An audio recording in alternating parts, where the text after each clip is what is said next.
আচ্ছা, আপনারা সকলে ইন্টারনেট ইউজ করেন আশা করি। ইন্টারনেট ইউজ করার জন্য কি ব্রাউজার আপনারা ইউজ করেন? আগে কমেন্ট করুন, তারপরে খবরটা বলছি। আজকে গ্লোবালি যত ইউজার আছেন তারা কি ইন্টারনেট সার্ফিংয়ের জন্য ব্রাউজার ইউজ করেন তার একটা পার্সেন্টেজ সামনে এসেছে। 1 নম্বর জায়গাটা রয়েছে গুগল ক্রোমের দখলে, তাদের পার্সেন্টেজ রয়েছে 64.34%। এছাড়াও দ্বিতীয়তে রয়েছে সাফারি। আপনারা অনেকেই হয়তো সাফারি জিনিসটা জানেন না, অ্যাপেলের মোবাইলে যে ডিফল্ট ব্রাউজারটা থাকে সেটা কিন্তু সাফারি। 3 নম্বরে রয়েছে এজ 4.05%। সো এই ধরনের টেক আপডেটগুলো আপনারা আর কোনো পরিবারে পাবেন না, যেটা পাবেন শুধু টেক বেঙ্গলি পরিবারে। আজকের আরও একটা অসাধারণ টেক নিউজ নিয়ে আমি প্রিয়তোষ আপনাদের সামনে। আর টেক নিউজে অনেক জবরদস্ত খবর রয়েছে। লাইক বাটনটা দিয়ে শুরু হবে নাকি? ঠিক আছে, লাইক বাটনটা প্রেস করে দিন, পরে যদি আপনার খারাপ লেগে থাকে ডিসলাইক বাটনটা প্রেস করে দিয়ে যাবেন। তাহলে চলুন শুরু করি। খুবই একটা কঠিন সমস্যার সম্মুখীন হতে চলেছে বড় বড় টেক জায়ান্ট কোম্পানিগুলো। সেক্ষেত্রে অ্যাপেল রয়েছে, ফেসবুক রয়েছে, গুগল রয়েছে, টুইটারের মতো যে সমস্ত সোশ্যাল মিডিয়া প্ল্যাটফর্মগুলো রয়েছে সেগুলোও রয়েছে। আমরা 2021 সালে এই সমস্ত টেক জায়ান্ট কোম্পানিগুলোকে একটা বিশাল লাভ করতে দেখেছি, রেভিনিউতে একটা বড় সড়ো হাইক হয়েছিল। কিন্তু হ্যাঁ, একটা লেটেস্ট রিপোর্ট সামনে এসেছে যেখান থেকে বলা হচ্ছে কোভিডের পরবর্তী সময়ের যে আতঙ্ক, তারপর অর্থনৈতিক পরিবেশ, এছাড়াও রাশিয়া ইউক্রেন যুদ্ধ, এছাড়াও বিভিন্ন দেশের অর্থনৈতিক মন্দা যেহেতু দেখা দিয়েছে, এই সমস্ত অর্থনৈতিক মন্দার প্রভাব এই সমস্ত টেক জায়ান্ট কোম্পানিগুলোর ওপরও পড়তে চলেছে। কারণ মানুষ আগে খাবে না মোবাইল কিনবে, না টেকনিক্যাল বিভিন্ন প্রোডাক্টের ওপর খরচ করবে বা টেকনিক্যাল সার্ভিসের ওপর খরচ করবে। সো খুবই একটা খারাপ সময় কিন্তু আসতে চলেছে অন্তত টেক জগতে। এরপরে অ্যাপেলের তরফ থেকে বেশ কিছু ইন্টারেস্টিং খবর রয়েছে। প্রথমেই বলি, অ্যাপেল তার প্রোডাকশন বাড়াতে চলেছে। এই একটু আগে বললাম সমস্ত প্রোডাকশন কমছে, সবার নাকি আর্থিক ক্ষতির সম্ভাবনা রয়েছে। তাহলে অ্যাপেল প্রোডাকশন বাড়াচ্ছে কেন? এক্ষেত্রে বুঝতে হবে, অ্যাপেল 2021 সালে যখন প্যান্ডামিক চলছিল প্রোডাকশন একেবারে কমিয়ে দিয়েছিল যাতে তাদের কোনো ক্ষতি না হয়। তো সেক্ষেত্রে 2021 থেকে তারা প্রোডাকশন 2022 সালে একটু বাড়াচ্ছে, কিন্তু তারা 2020 সালে যতটা প্রোডাকশন করেছিল ততটা পর্যায়ে যাচ্ছে না। সুতরাং বুঝতেই পারছেন পরিস্থিতি কতটা কঠিন হতে পারে। এছাড়াও অ্যাপেলের যে পরবর্তী জেনারেশনের বায়োনিক A16 চিপসেটটা আসবে, সেটা বলা হচ্ছে TSMCর পক্ষ থেকে 3 ন্যানোমিটার টেকনোলজি বেস একটা প্রসেসর হতে পারে। আর কত পাওয়ারফুল প্রসেসর আমাদের লাগবে বলুন তো? এই যে আমি Samsung Galaxy S22 plus use করি, কোয়ালকম স্ন্যাপড্রাগন 8 Gen 1 প্রসেসর রয়েছে, ফোনটা যে হারে গরম হয় আমার তো মাঝে মাঝে গেমিং করতেই ভয় লাগে। তো সেক্ষেত্রে আরও পাওয়ারফুল প্রসেসর হয় তাহলে তো আরও বেশি পাওয়ার জেনারেট করবে, আরও বেশি গরম হবে। আদৌ ফোনটা তখন ইউজ করার মতো থাকবে তো কে জানে। তবে এত কঠিন সময়ের মধ্যেও আশার আলো অ্যাপেলের WWDC 2022 ইভেন্ট। অলরেডি কিন্তু ডেট ঘোষণা হয়ে গেছে। বলা হচ্ছে জুন মাসের কোনো একদিন, জুন মাসের হয়তো ফার্স্ট উইক অথবা সেকেন্ড উইকের শনিবারে অনুষ্ঠিত হবে WWDC 2022 ইভেন্ট। এবং সেক্ষেত্রে আমরা অ্যাপেলের iOS 16, iPadOS 16, macOS এই সমস্ত চমকগুলো দেখতে পেতে পারি। এছাড়াও অ্যাপেল হয়তো সেই দিন বেশ কিছু তাদের অ্যাক্সেসরিজও লঞ্চ করতে পারে। সো দেখা যাক, অবশ্যই আমাদের নজর থাকবে। আর এই ধরনের সব থেকে আগে খবরগুলো জানার জন্য ছোট্ট একটা কাজ করতে হবে কিন্তু বস, আপনারা এই কাজটা করতে ভুলে যান। সাবস্ক্রাইব করে বেল আইকনটা একটু প্রেস করে দিন, তাহলে দেখবেন এই সমস্ত খবরগুলো আপনারা না জানতে চাইলেও আপনাদের কাছে পৌঁছে গেছে। আচ্ছা, রাতে আপনারা ঘুমানোর সময় নাক ডাকেন? না না, লজ্জা পাওয়ার কিছু নেই। যদি ডাকেন স্বীকার করুন না কমেন্ট বক্সে, দেখি একটু কমেন্ট বক্সে হাসি ঠাট্টা হোক। আমি কিন্তু মাঝে মাঝে নাক ডেকে ফেলি। যাই হোক, এবার কিন্তু গুগল আপনার পেছনে লাগতে চলেছে। অনেক সময় আমরা নাক ডেকে বলি না, নাক ডাকিনি, আমরা লজ্জা পেয়ে যাই, তো আমরা এড়িয়ে যাই। এবার আর কিন্তু সেটা আপনি এড়াতে পারবেন না।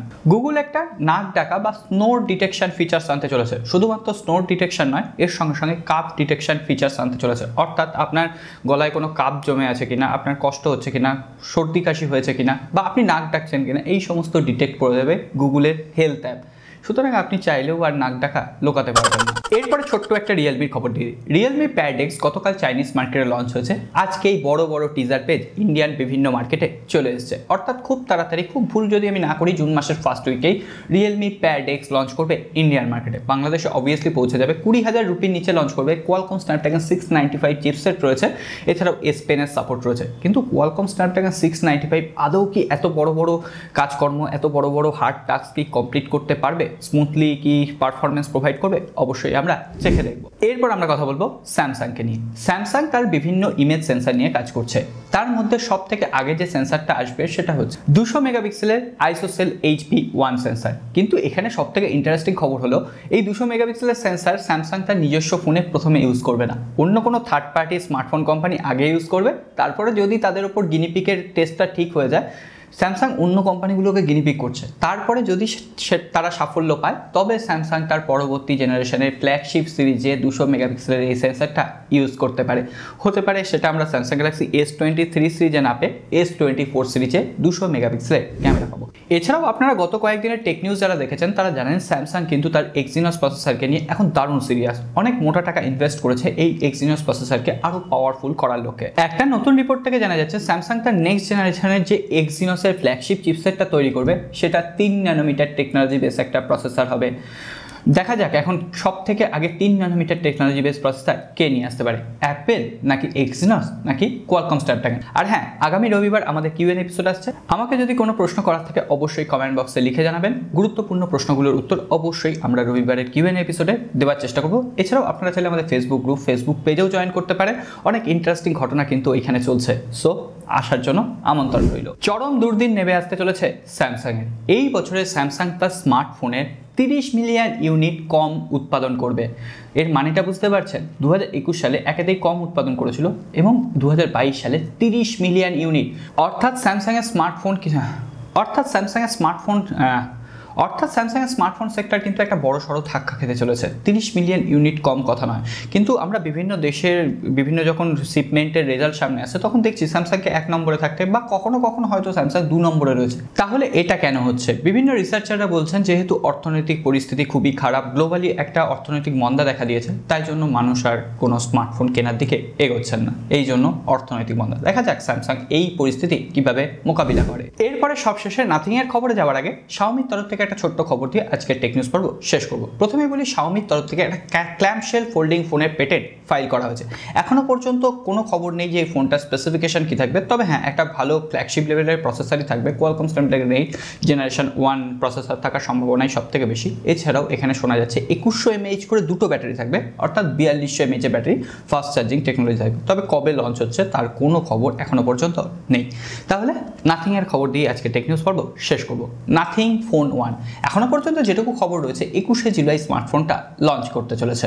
এছাড়াও অ্যান্ড্রয়েড পুলিশের রিসেন্ট রিপোর্ট থেকে আরও কয়েকটা তথ্য আজকে সামনে এসেছে। বলা হচ্ছে নাথিং স্মার্টফোন 1-এর 3 বছরের ওএস অপারেটিং সিস্টেম আপডেট, এছাড়াও 4 বছর পর্যন্ত সিকিউরিটি প্যাচ লেভেল আপডেট দেওয়া হবে। এছাড়াও নাথিং স্মার্টফোনে এতদিন পর্যন্ত যে এক্সপেকটেশনটা ছিল যে ট্রান্সপারেন্ট ব্যাক প্যানেল হবে, হ্যাঁ এটা একেবারে সঠিক তথ্য যে ট্রান্সপারেন্ট ব্যাক প্যানেলই হতে চলেছে। 64 মেগাপিক্সেলের প্রাইমারি ক্যামেরা থাকবে, এছাড়াও 90 হার্জের রিফ্রেশ রেট থাকবে OLED প্যানেলের সাথে। কিন্তু হ্যাঁ, নাথিং স্মার্টফোন নিয়ে এখনই এত ভাববেন না, কারণ যে প্রাইস পয়েন্টে নাথিং স্মার্টফোন আসছে সেই প্রাইস পয়েন্টে কিন্তু 90 হার্জের রিফ্রেশ রেটের থেকে 120 হার্জের রিফ্রেশ রেট পাওয়াটা বেশি যুক্তিসঙ্গত বলে মনে হয়। আমার মনে হয় 30,000 বা 35,000 রুপির আশেপাশে কিন্তু নাথিং স্মার্টফোন 1 লঞ্চ করতে চলেছে। নাথিং স্মার্টফোন 1 নিয়ে আপনাদের কতটা আগ্রহ আছে অবশ্যই কমেন্ট বক্সে লিখে জানাবেন। আজকে আর টেক নিউজ বড় করছি না, অবশ্যই ডেসক্রিপশন বক্সে সোশ্যাল মিডিয়ার গুরুত্বপূর্ণ লিঙ্কগুলো রয়েছে, আপনাদের আমন্ত্রণ জানাচ্ছি। দেখা হবে আগামীকালে টেক নিউজ।